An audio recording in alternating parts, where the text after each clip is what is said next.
Compte rendu de la 41e réunion du Conseil des ministres. Le président de la République, chef de l'État, Félix Antoine Tshisekedi Tshilombo, a présidé ce vendredi 25 avril 2025 à la Cité de l'Union africaine, peu avant de s'envoler à Rome pour assister aux obsèques du pape François, la 41e réunion ordinaire du Conseil des ministres. 4 points étaient inscrits à l'ordre du jour, à savoir 1. Communication du président de la République, chef de l'État. 2. Points d'information. 3. Approbation d'un relevé des décisions du Conseil des ministres. Et 4. Enfin, examen et adoption de textes. Le premier point de la communication du président de la République a porté sur les lancements des travaux d'élaboration de la nouvelle politique salariale des agents publics de l'État et du suivi des engagements du gouvernement avec les bons syndicaux.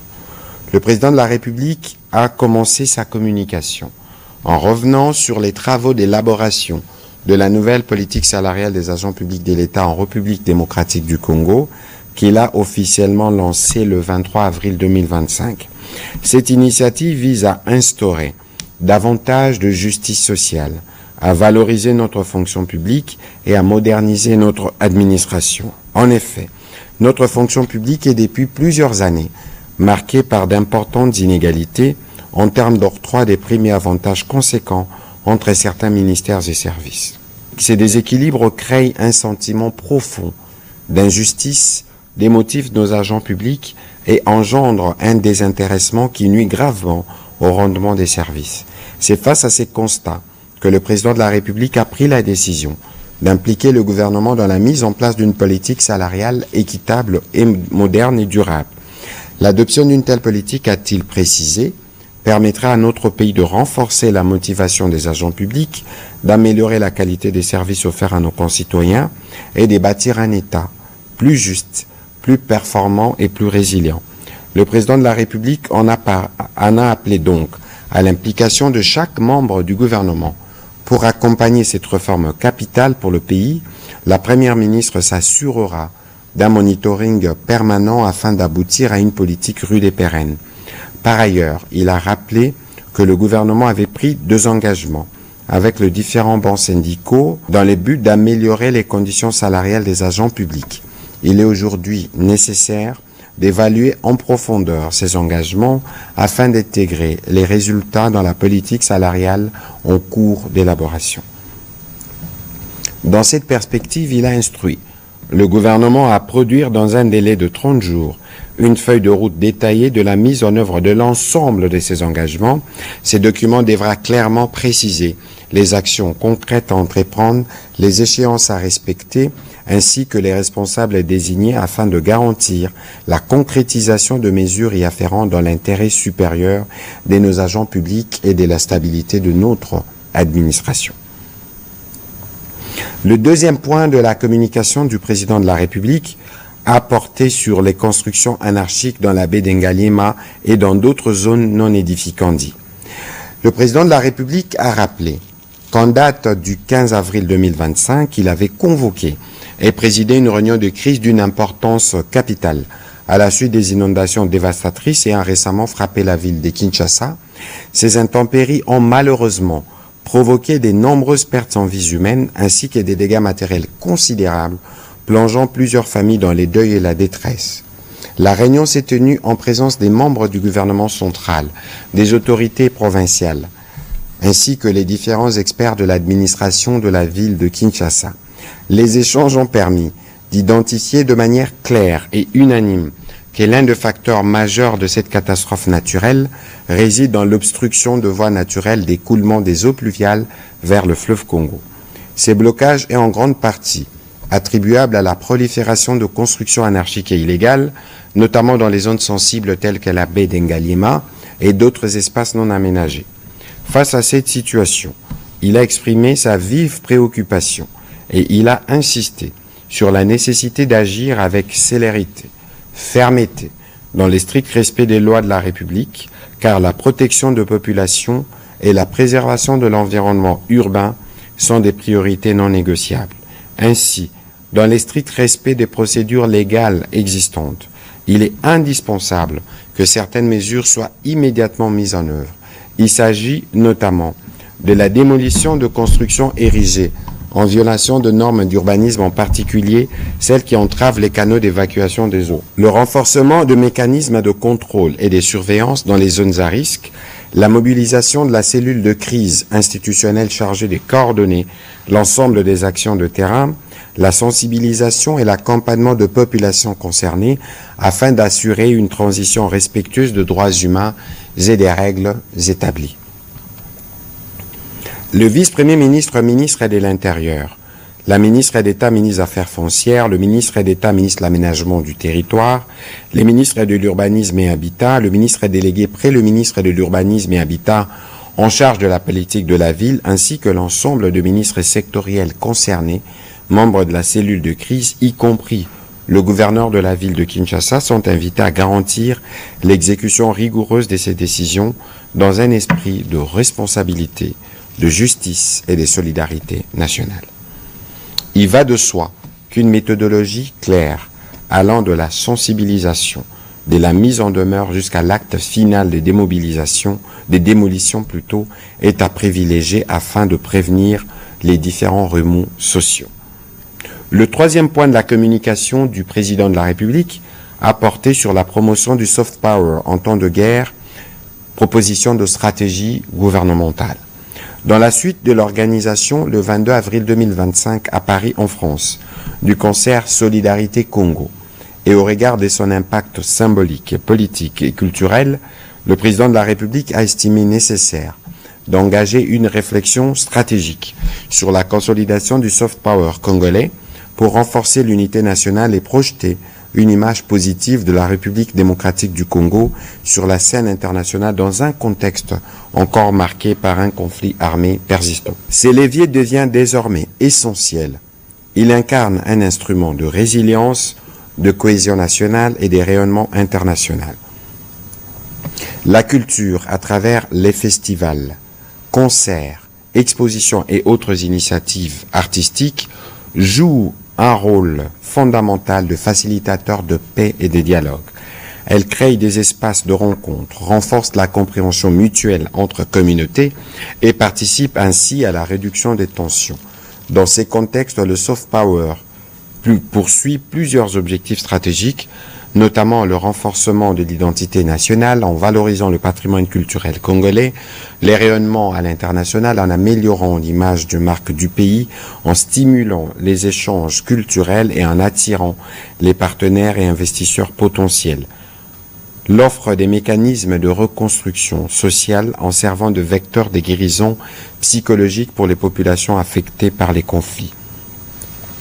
Par ailleurs, cette approche encourage les développements de partenariats bilatéraux et multilatéraux susceptibles de déboucher sur un soutien matériel, technique, financier et diplomatique.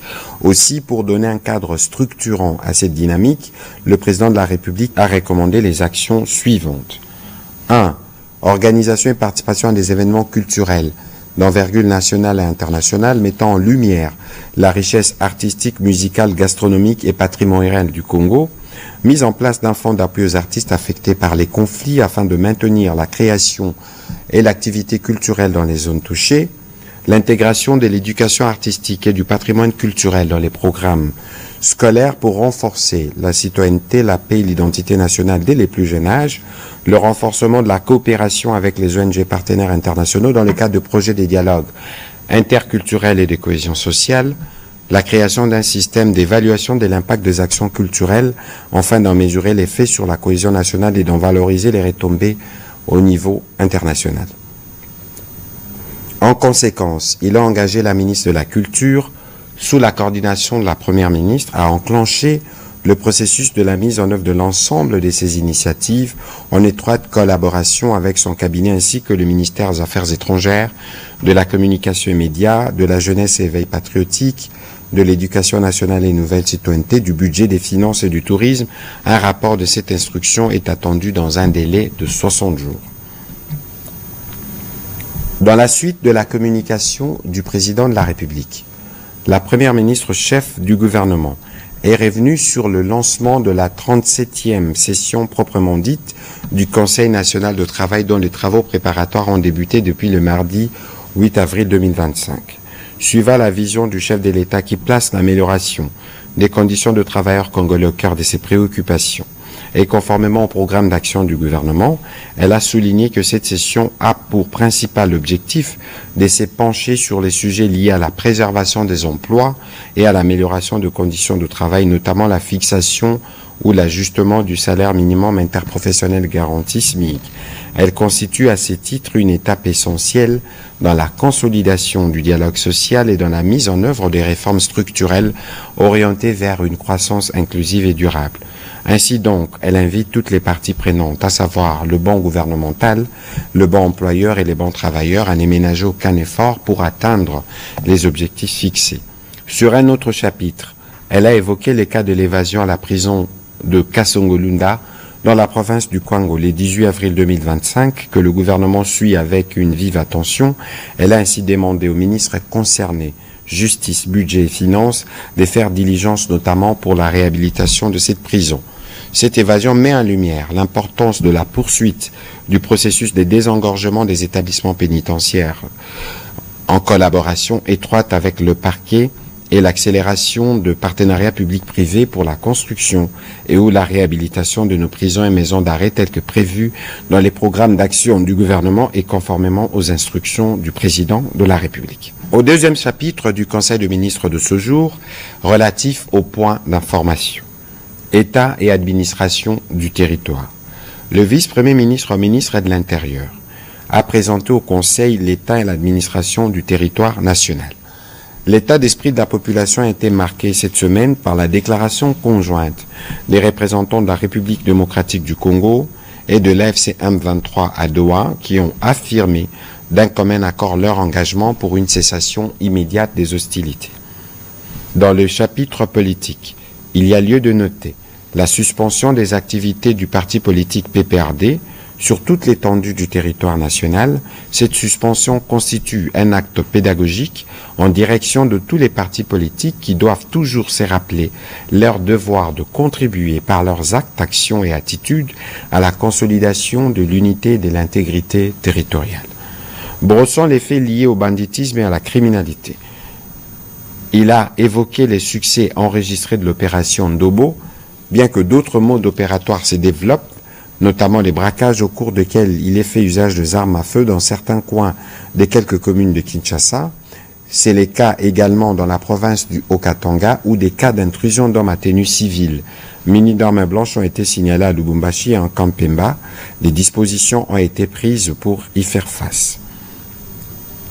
Toujours sur ces chapitres sécuritaires, il a été complété par le vice-premier ministre, ministre de la Défense, qui a passé en revue la situation sécuritaire sur différents fronts dans l'est du pays, où une relative accalmie a été observée dans les lignes de front. Il est aussi revenu sur les opérations conjointes FARDC-UPDF qui ont contraint des groupes armés, notamment Codeco et Zaïre, actifs en territoire de Djougou, à réduire sensiblement leurs activités meurtrières contre la population civile. Au sujet de la situation épidémiologique, au nom du ministre de la Santé publique, Hygiène et Prévention sociale en mission, la ministre d'État, ministre de l'Éducation nationale, a présenté la situation épidémiologique du pays. Par rapport à la semaine précédente, la tendance du Mpox à la 15e semaine est marquée par une augmentation de cas suspects, passant de 1453 à 2044. Un cumul de 521 048 personnes sont vaccinées depuis les débuts des opérations. Quant à l'épidémie de choléra, comparée à la semaine passée, la tendance à la 15e semaine est marquée par une hausse de nombre de cas, de nouveaux cas passant de 1134 à 1198, cas suspects dont 22 décès, soit une létalité de 1,8%. Les dispositifs de riposte est opérationnel. Abordant la situation sanitaire dans les parties sous occupation, il a fait état de 68 nouvelles admissions de blessés par balle enregistrées du 15 au 24 avril dans les formations sanitaires de Goma. Côté épidémiologique, sur les 318 cas suspects des Mpox, 122 cas ont été confirmés cette semaine et 270 cas suspects des rougeoles ont été également notifiés. Dans le Sud Kivu, 46 nouvelles admissions des blessés et 4 décès ont été enregistrés sur la même période dans les formations sanitaires de Bukavu. Côté épidémiologique, 448 cas suspects Mpox ont été détectés et 3 décès déplorés alors que 131 cas suspects de rougeole et 4 décès au cours de cette semaine. Revenons sur la situation sanitaire dans la ville de Kinshasa. Due aux dernières pluies diluviennes, elle a précisé que l'identification biométrique des sinistrés avec l'appui de l'Agence nationale d'ingénierie clinique et du numérique de la santé a permis de connaître rapidement le nombre exact de sinistrés et de constituer une base de données fiable. Au 22 avril 2025, il a été enregistré un cumul de 537 912 personnes touchées, 168 blessés, 78 décès et 7 disparus, 80 établissements de soins de santé touchés, 25 145 ménages affectés dans 10 zones de santé, plus de 700 000 personnes sinistrées dont 4 303 femmes et 2 797 hommes sont hébergés dans 3 sites principalement, les stades de Martyr et les stades Tata Raphaël. Un nouveau site d'hébergement a été ouvert au stade municipal de Bandalungwa et un autre à Kinkole. Les sites d'hébergement des Liti Lumumba et des Liti Kitomesa ont été fermés. Note d'information relevant du secteur de l'agriculture. Le ministre d'État, ministre de l'Agriculture, a présenté au Conseil la note d'information portant sur la signature d'un protocole d'accord de coopération entre son ministère et la société Hunan Linchi Agricultural Service à la suite du passage à Kinshasa du vice-gouverneur de la province de Hunan de la République populaire de Chine. En effet, un cadre de collaboration est mis en place pour travailler ensemble à vue d'atteindre les principaux objectifs d'amélioration de la productivité vivrière et maraîchère à travers notamment la création d'un laboratoire et d'un centre de services techniques sino-congolais, les développements d'une chaîne de production industrielle verte en tenant compte des réalités du marché local et de la production d'engrais organiques en RDC. Pour ce faire, durant 3 ans, la partie chinoise va utiliser la technologie des régénérations des résidus agricoles pour entre autres produire des engrais organiques efficaces et d'améliorer la fertilité des sols locaux et combler les lacunes techniques en République démocratique du Congo en matière de production agricole verte. L'application continue de l'engrais organique permettra d'atténuer la désertification, améliorer la qualité des terres arables, réduire la dépendance aux engrais chimiques importés, d'accroître l'autosuffisance alimentaire. Le Conseil a pris acte de cette note d'information. Au 3e chapitre du Conseil de ministres de ce jour, relatif à l'approbation d'un relevé des décisions, les membres du Conseil ont approuvé le relevé des décisions prises lors de la 40e réunion ordinaire du Conseil de ministres du vendredi 18 avril 2025. Au dernier chapitre du Conseil de ministres de ce jour, relatif à l'examen et à l'adoption de 8 textes. 1. Projet des décrets relevant du secteur de la fonction publique. Le vice-premier ministre, ministre de la fonction publique, a présenté au Conseil pour examen et approbation le projet de décret fixant les cadres et les structures organiques révisées de la Direction générale du Trésor et de la comptabilité publique. Il vise à garantir une mise en application harmonieuse de la réforme comptable et des gestions de la trésorerie au travers d'un cadre institutionnel renforcé et apporte des innovations majeures en réaménageant les structures des directions normatives et de postes comptables initialement organisées par le décret 24/15 du 14 octobre 2024 qui a abrogé les décrets 22/12B du 31 mars 2022. Après débat et délibération, le Conseil a adopté ces textes. Projet de loi relevant du secteur de la justice. Le ministre d'État, ministre de la Justice et garde-sceaux, a soumis au Conseil pour examen et approbation le projet de loi portant autorisation de la prorogation de l'état de siège dans les provinces de l'Ituri et du Nord Kivu pour une période de 15 jours prenant cours le 7 mai 2025. Après débat et délibération, ces textes a été adopté. Projet des textes relevant du secteur de finances. 6 textes ont été soumis au Conseil de ministres de ce jour par la vice-ministre, ministre des Finances. Le premier, projet de loi autorisant la ratification de la Convention des crédits du 14 mars 2025 conclue entre la RDC et l'Agence française de développement pour un montant de 100 millions d'euros au titre de financement du projet d'appui à la transformation numérique de la République démocratique du Congo. 2. projet de loi autorisant la ratification de l'accord de crédit du 25 novembre 2024 conclu entre la République démocratique du Congo et l'Association internationale de développement pour un montant de 400 millions de dollars américains au titre de financement du projet de transformation numérique dans le cadre de la numérisation inclusive à l'Est et au Sud de l'Afrique utilisant l'approche programmatique multiphase. Troisième texte, projet de loi autorisant la ratification de l'accord de crédit relatif au financement du projet vulnérable BOMA pour un montant de 40 millions d'euros. La réalisation de ce projet prévoit l'amélioration de la résilience de la ville de BOMA et des conditions de vie de ses habitants, en particulier de femmes et de jeunes. 4. Projet des décrets modifiant et complétant les décrets numéro 23/37 du 24 octobre 2023 fixant les procédures de paiement et de comptabilisation de la dépense publique. Il porte les changements majeurs essentiellement sur l'affinement de procédures ainsi que des écritures de comptabilisation par rapport aux changements intervenus dans la nomenclature de compte de l'État.